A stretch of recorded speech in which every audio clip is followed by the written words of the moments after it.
Ce jour-là, je recevais mon amie à la maison.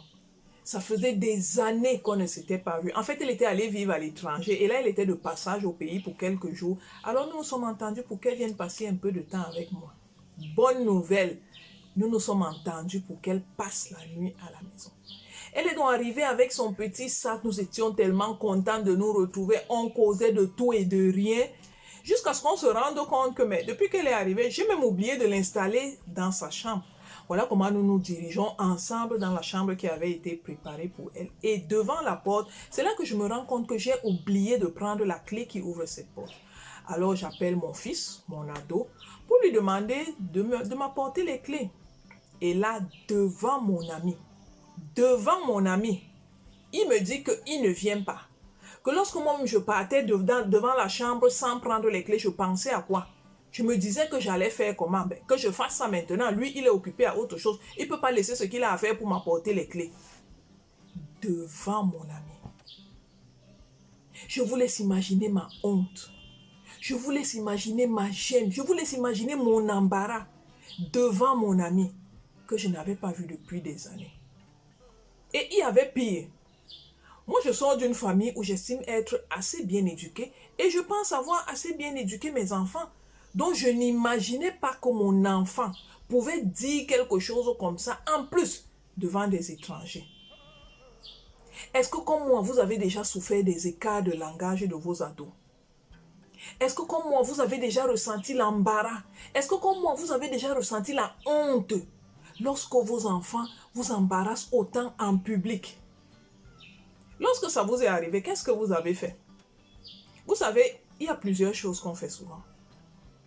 Est-ce que vous avez pété un câble et vous avez réagi violemment? C'est ce que vous avez fait. Ou alors, est-ce que comme moi, vous lui avez lancé un regard noir pour qu'il comprenne qu'il avait exagéré, qu'il se taise et qu'il s'exécute très vite?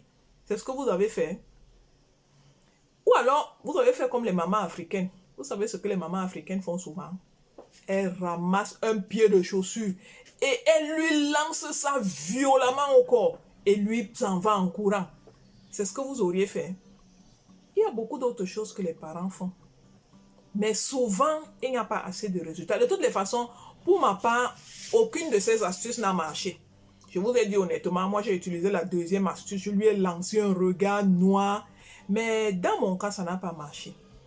J'ai choisi de faire autre chose. Et c'est ça que je veux partager avec vous aujourd'hui. Je me suis arrêtée. J'ai souri et je lui ai demandé ce qu'il veut dire. Ça avait plusieurs avantages. Lorsque tu t'arrêtes, tu montres à ton adolescent que tu lui prêtes attention.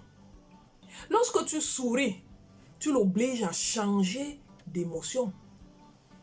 Maintenant, il est dans la joie, n'est-ce pas?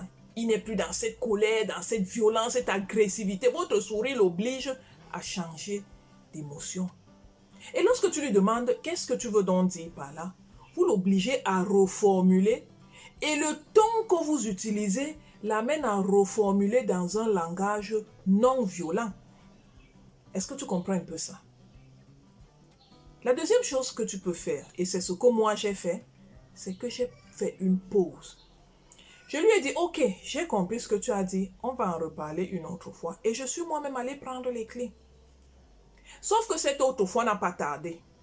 Parce que le même soir, je suis allée dans la chambre et je lui ai demandé un rendez-vous. Je lui ai dit que j'aimerais qu'on cause, qu'il me dise à quel moment il peut être libre. Et nous avons pris un rendez-vous. Lorsque vous utilisez cette méthode et que le moment du rendez-vous arrive, je vous en prie, n'humiliez pas votre adolescent. Ne l'humiliez pas.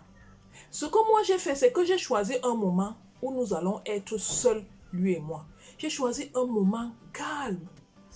Et dans un entretien en cœur à cœur, dans un entretien sans passion, je lui ai montré que j'avais mal. La façon dont il s'était comporté m'avait fait mal. En fait, pourquoi il avait fait ça? Et il m'a expliqué pourquoi il avait fait ça. Le ton avait changé et il a parlé à mon cœur parce qu'il a senti que je m'adressais aussi à son cœur. Et c'est ce que tu dois faire. Il faut éviter des entretiens conflictuels avec ton ado. Parle à son cœur. lorsque j'ai parlé à son cœur, il s'est calmé. Il m'a expliqué pourquoi il avait fait ça. Et j'ai compris. La bonne nouvelle, c'est qu'il avait de bonnes raisons de le faire, même s'il avait utilisé la mauvaise manière. Et à ce moment, j'ai attiré son attention sur la façon de parler. Je lui ai fait comprendre que les mots sont comme des abeilles. Elles peuvent sortir du miel, mais en même temps, elles peuvent sortir des aiguillons. Ce qu'il va choisir, il est en même temps en train de choisir l'effet, la conséquence qu'il aura en face. J'ai attiré son attention sur le fait qu'il y a une différence entre vouloir dire quelque chose et savoir comment dire cette chose. Je ne sais pas si tu vois un peu la différence. Il faut être subtil lorsque tu parles avec ton ado. Aujourd'hui, mon ado va beaucoup mieux. Il continue de dire ce qu'il pense. Mais maintenant, il sait utiliser la bonne manière, il sait utiliser les bons mots et il atteint plus facilement les résultats parce que j'ai attiré son attention sur les conséquences des écarts de langage qu'il utilise sur les gens avec qui il les utilise. Donc si toi aussi tu veux atteindre de bons résultats avec ton ado en ce qui concerne les écarts de langage, contacte-moi en message privé et je serai très contente dans un appel privé, dans un appel stratégique privé, de voir comment organiser ton accompagnement pour que toi aussi tu aies désormais cette paix de l'esprit, pour que désormais toi aussi tu sois rassuré, que tu sois convaincu que ton adolescent va arrêter de t'humilier en public et de s'humilier lui-même en public et de remettre en cause tous ces efforts que tu fais pour qu'il soit bien éduqué. À bientôt de l'autre côté. Bye bye.